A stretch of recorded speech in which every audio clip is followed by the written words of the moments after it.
Histoire de l'Église de Don Charles Poulet, l'Antiquité, chapitre 2, le péril doctrinal. Page 94. Les controverses sacramentaires. Premièrement, la question des péchés irrémissibles. Au IIIe siècle, les tendances rigoristes subsistaient. Sans nier à Dieu le pouvoir de remettre tous les péchés, certaines églises refusaient l'absolution canonique à 3 sortes de coupables: les apostats, les adultères et les homicides. Autrement dit, l'excommunication portée à l'occasion de ces péchés était perpétuelle.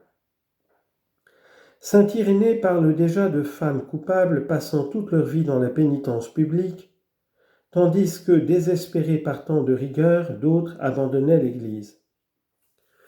Pour remédier à ce danger, le pape Calixte, 217-222, porta un décret disciplinaire qui admettait certains grands pécheurs, et notamment les impudiques, au pardon et à la réintégration dans l'Église, après une pénitence seulement temporaire.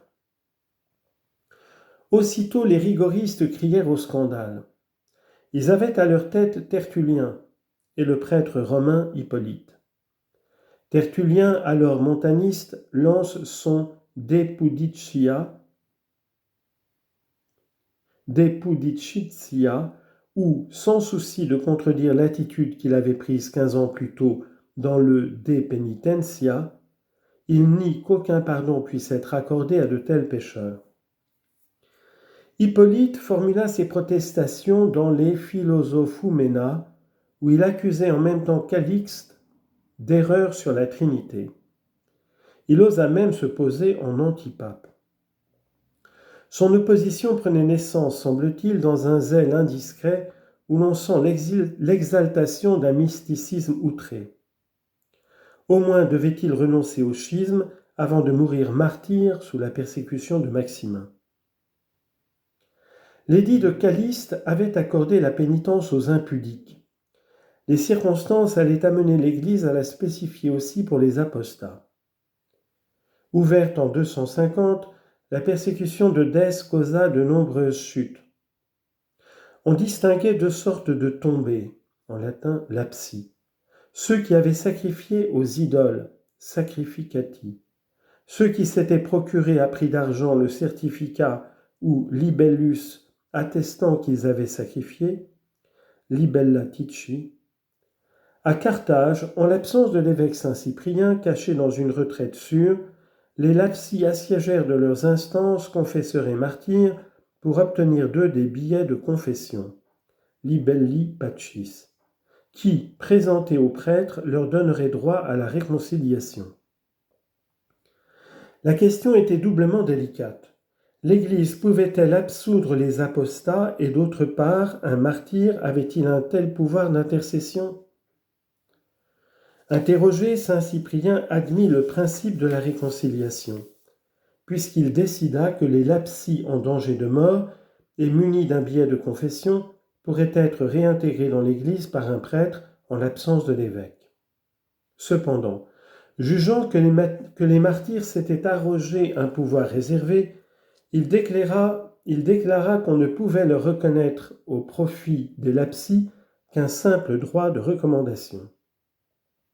À l'évêque seul appartient de gracier. Cyprien examinerait donc les cas particuliers lorsqu'il serait rentré à Carthage. Ces décisions mécontentèrent à la fois lapsi et confesseurs. Il y eut dans plusieurs villes de véritables émeutes. Felicissimus Nova et quelques autres prêtres se mirent ouvertement en révolte contre Cyprien. Ils admirent à la communion tous ceux qui présentèrent des libelli pacis et établirent même un évêque schismatique nommé Fortuna. Saint Cyprien en appela au clergé romain, alors privé d'évêque depuis le martyre de Saint Fabien le 20 janvier 250. Par l'intermédiaire du prêtre Novatien, l'Église mère fit une réponse qui approuvait l'attitude de Saint Cyprien. Puis la persécution cessa. Cyprien rentra à Carthage et y tint un concile dans les premiers jours d'avril 251.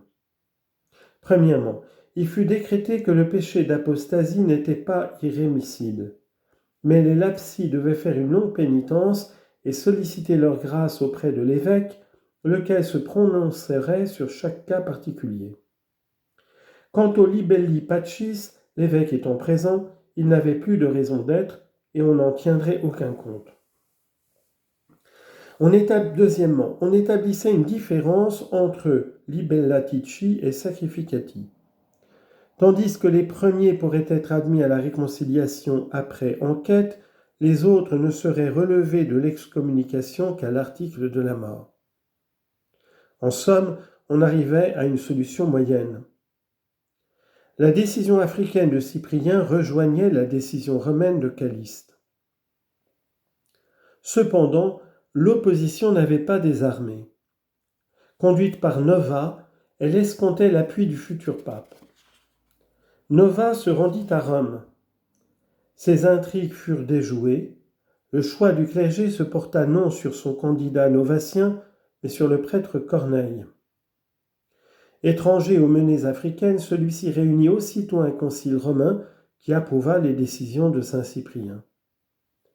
Par ambition déçue, Novatien forma un schisme avec Nova pour acolyte. Il fallait trouver matière. On s'empara de la question brûlante des lapsis. Or Novatien était rigoriste. Il prit le contre-pied des théories de son ami Nova, qui d'ailleurs se plia à ce changement radical de système. Il fut décidé qu'on ne devait jamais accorder la réconciliation aux lapsis, même à l'article de la mort. Déjà condamné implicitement, cette erreur le fut encore par un concile de 60 évêques que réunit Corneille. D'autre part, des écrits parurent pour combattre Novatien, notamment le De Unitate Ecclesiae de saint Cyprien, sur l'unité de l'Église. L'évêque de Carthage y fait l'apologie de l'unité, signe authentique de la véritable Église. À son sens, le pire ennemi du christianisme, c'est non pas le persécuteur que l'on pourra toujours vaincre par la constance, mais le schismatique qui veut briser l'unité de l'Église. 2. La question du baptême des hérétiques. De ces conclusions, saint Cyprien va s'inspirer dans une nouvelle controverse, celle du baptême des hérétiques. Une question lui fut posée par un laïc de qualité nommé Magnus. Les convertis qui ont été baptisés par des hérétiques doivent-ils, quand ils rentrent dans l'Église catholique, être baptisés à nouveau ? En vertu de sa doctrine de total exclusivisme contre les hérétiques, saint Cyprien répondit qu'étant hors l'Église, ceux-ci n'avaient pu conférer un sacrement de l'Église. Nous ne rebaptisons pas, nous baptisons ceux qui nous arrivent de chez les hérétiques. Ils n'ont rien pu recevoir des hérétiques, puisque ceux-ci n'ont rien. Théologiquement, et menée jusqu'à ses dernières conséquences, l'erreur de Cyprien était grave. Le rite baptismal et tous les sacrements, en général, opèrent en effet ex opere operato. En prétendant le contraire, on aboutirait logiquement à un sacerdoce admissible par le schisme, l'hérésie ou même le péché grave, et donc à une Église invisible dépendant des dispositions intérieures du ministre et du sujet, bref, à la doctrine de Wycliffe et au puritanisme. Mais quand elle fut portée devant le pape Étienne Ier, la question ne se posa pas sous cet aspect profond où elle nous apparaît depuis l'épreuve du protestantisme. Le pape vit surtout une chose. À Rome, comme d'ailleurs à Alexandrie et à Jérusalem, on ne renouvelait pas le baptême. On se contentait de réconcilier les hérétiques par l'imposition des mains lors de la pénitence, in penitentiam, ou même par l'onction de l'huile, la consignatio. L'usage romain devait l'emporter. Il constituait la tradition. Citation. « Si quelqu'un vient à vous de l'hérésie, répondit très nettement Étienne, vous ne devez rien innover de contraire à la tradition en vigueur. Nihil innovetur, nisi quod traditum est. Vous vous contenterez donc de lui imposer les mains, in penitentiam. » Ainsi envisagée, la question était avant tout disciplinaire, de même qu'au second siècle, le conflit pascal. Cyprien ne voulait pas céder, il arguait de son droit épiscopal. Chacun des chefs d'Église est libre de conduire son administration comme il l'entend, disait-il. Il convoqua en 256 un second concile de 87 évêques africains, citation, frémissant de la leçon que l'évêque de Rome venait de faire à l'évêque de Carthage. Ils approuvèrent Cyprien. N'était-ce pas déjà du gallicanisme avant la lettre ? Cyprien vit encore se ranger à ses côtés l'évêque de Césarée de Cappadoce, Firmilien, qui lui assura que toute l'Asie mineure tenait pour lui. Cependant, le pape Étienne ayant signifié sa décision à toute la chrétienté, les relations furent suspendues pour un temps entre les églises d'Afrique et d'Asie mineure d'une part et celles de Rome. Mais Étienne eut la longanimité de ne pas fulminer l'excommunication. D'ailleurs, nouvelle Irénée, Denis d'Alexandrie s'interposait.